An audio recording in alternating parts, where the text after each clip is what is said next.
Before we begin, please imagine the bell notification is on and you're subscribed to Huna Stories. The first thing you learn growing up the younger sibling is how to fold yourself smaller, not physically, strategically. You laugh when they laugh, you let them win the story, you become the quieter version of whatever they are because there's only room for one headline in a house. And my brother claimed it early. He was louder, better at sports, better at being noticed, the kind of person teachers remembered, the kind of person who never let you forget they remembered him. I built my life differently, steadier, quieter, less applause, more follow-through. By the time we were both in our 40s, nothing should have felt competitive anymore. We had mortgages, back pain, children who rolled their eyes at us. And yet, it was my mother's birthday dinner. Neutral territory, theoretically. My son Ethan sat beside me at the long dining table, shoulders slightly rounded, fingers tracing condensation on his water glass. He's 17. Thoughtful, slow to speak, the kind of kid who studies people before offering words. He works part-time at a burger place after school. He chose to, said he wanted his own money. I was proud of that. My brother Mark arrived late, as usual. Loud entrance, expensive watch. His wife Tara laughing half a beat too long at everything he said. The conversation drifted toward colleges, futures, plans. Ethan admitted quietly that he wasn't sure yet, that he might take a gap year, that he liked working, that he liked learning things hands-on. Mark snorted. Not a laugh, a snort. Your kid's the kind who flip burgers forever. Tara laughed immediately, reflexive. It wasn't vicious. That's the part that would have been easier to fight.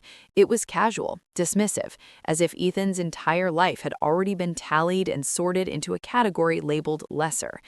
I looked at my son. He blinked.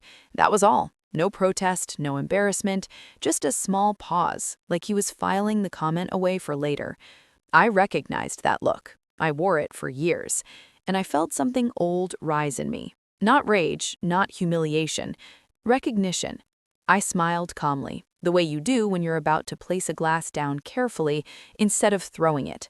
And yet, I said evenly, my kid isn't living in my basement with a maxed-out credit card.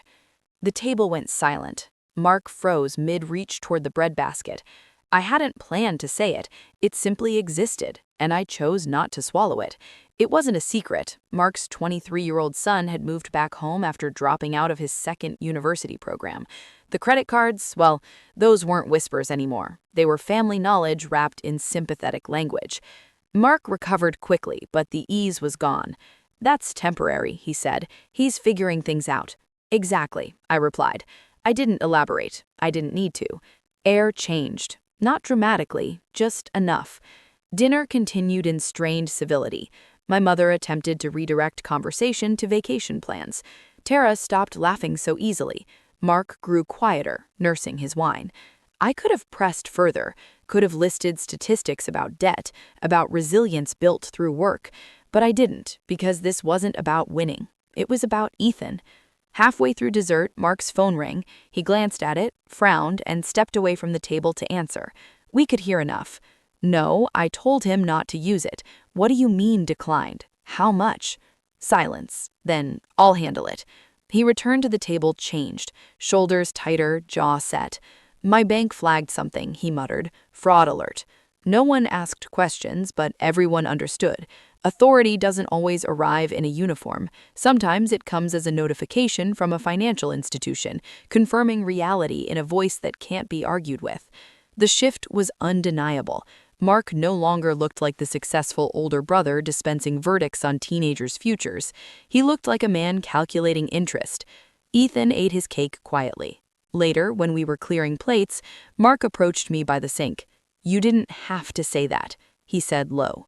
You didn't have to say yours either. A pause. He didn't apologize. I didn't expect one. That would have been too neat. But he didn't defend himself again. That was enough. On the drive home, Ethan stared out the window. You okay? I asked. Yeah. Another pause. Uncle Mark doesn't really know me. No, I said. Traffic lights reflected across the windshield in slow, steady pulses. I don't mind working, Ethan added. I actually like it. I know. He nodded once. Conversation closed. What I didn't say was this. There's dignity in work. There's dignity in uncertainty. There's dignity in building slowly. What corrodes people isn't flipping burgers, it's believing someone else gets to define your ceiling. When we pulled into the driveway, Ethan grabbed his backpack and headed inside without another word. He looked taller somehow, not because he'd been defended, because he'd witnessed something different. I hadn't exploded, hadn't humiliated, hadn't delivered a speech about respect. I'd set a boundary and stopped. For the first time in my life, I didn't feel like the smaller brother at the table. Not larger either, just equal.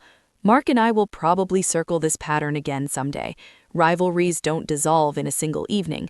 Pride doesn't evaporate because of one uncomfortable phone call. But something shifted. Not loudly, quietly. And this time, my son saw that silence doesn't have to mean submission. Sometimes it means you're choosing not to shrink.